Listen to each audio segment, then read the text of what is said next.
I've listened for a lot of hours, and I love the passion of the community. I love the passion of the city council. It's even if it's painful, it's good, and it's healthy because we're debating real issues.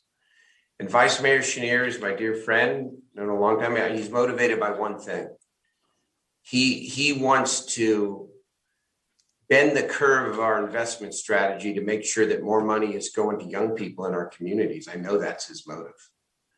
And that's a great motive, and I agree. I do want to disagree on this question of process, however, because it's the exact same process that we've used all the years you were on the budget committee. It's the exact same process we used when we allotted $1 million to regional transit so that youth get free passes, a cause you champion. It's the exact same process we used when you led to set up the youth commission. It's the exact same process we used for all the good and great work that you and others have done over the course of the years. This is the process. And Councilman Guerra and Vang and Jennings and I did our work. It's the same process. There's been hours of public testimony, of presentations. We compliment the staff for the way they brought this forward. There's nothing wrong with the process here. The issues we're debating are age-old issues, and they're vital issues. But this business that the process needs to be fixed, and we need the budget and audit committee needs to delve more into the police budget. Why don't we talk about the real issues? We talk about binding arbitration, or talk about the cost drivers or the pension problem. It's not a process problem. The problem is the problem, not the process. We listened to hours of testimony, and it's both healthy, and I am concerned that the community is talking way past each other here. And I suppose it is predictable given the times that we are living in. What is new under the sun? It's the chief's job, both chiefs' job, to advocate for their departments. It's the community's job on both sides to advocate for one vision or another, and it's up to us to be fair, to listen, and to govern. I agree. In fact, I've staked my mayorship on the reform agenda. It's so easy to focus energy, and I'm talking about some members of the community here, to focus all your energy on what you are against. You risk failing to see the progress on all that you are for. Think about it. In the public safety arena, we passed the toughest deadly use of force standard in the state next to San Francisco's after a month of debate. We have put forward an inspector general to independently investigate all officer-involved excessive use of force cases that are allowed under the law. We set up a Department of Community Response, and yes, it's not fully baked yet, but Bridget Dean is hiring staff as quickly as she can, and contracting and setting up safe ground and doing a ton of work. We can't put more money into this now. She wouldn't be able to put it all to work and put it all to use. Maybe more significantly, to take Vice Mayor Chenier's premise, and of course the premise of our two new colleagues, council members Valenzuela and Vang. The arc of the city is changing, and the arc of our investment strategy is changing in major ways. Look at SBI 5 Exhibit C. Look at Measure U itself.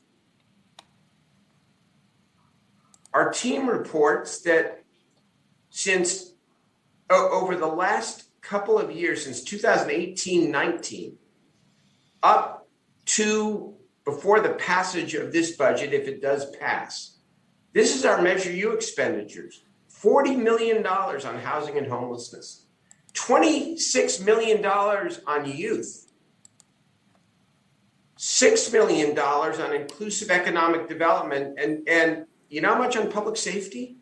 $20 million. The community investments, the youth investments, the housing and homeless investments are far outweighing the increase in public safety. And so this is where I stand. I don't know what defunding means. I know I'm not for it because I do believe we need a strong police department that is reform-minded. I know that we need to shift calls from the police and the fire departments, frankly, to a new way of doing business. The Department of Community Response, we're committed to that, and that's going to take some time. I am for taking every new dollar we gain, either through revenue growth or through federal or state assistance, and to put most of that money into the community, the same way we did with CARES, the same way we have done with the second half of Measure U, as evidenced by the document that I just cited. But why can't we do that and at the same time add 5 positions to the police department for doing better background checks so that we can make sure that we're hiring officers who are not, who don't have a bad record? Why can't we hire 5 new officers in comparison to all the money we are putting in the community to help address Public Records Act requests, which we want more transparency for our police department. We all seem to agree that we ought to put a couple $1 million more into diversifying our fire department. Why is it either or? I know that's the politics of the time that we're living in, and I know it's reflected in our community. And I don't never straddle the middle, and I ain't straddling the middle tonight. I will continue to push this city and its expenditure decisions in the very direction that the community is calling for and that many of my colleagues are calling for. But this is not all or nothing. This is a responsible budget. And guess what? We have the opportunity in 2 weeks now to take $112 million and put it into the community, put the vast majority of it into the community. I know that's exactly what we're going to do. You know, there's so many cliches. You want to make the perfect the enemy of the good? I don't know how to move the arc of this city faster in the direction that we've been moving it over the last couple of years. Because guess what? People have very different points of views on these issues. And so you can look at the change or the arc in one vote, one budget, or you can look at it over the course of several years. I think we're doing pretty darn well, and I think this budget is worthy of supporting. I urge a no vote on the substitute motion and a yes vote on the main motion. Let's call the roll on the substitute motion, please.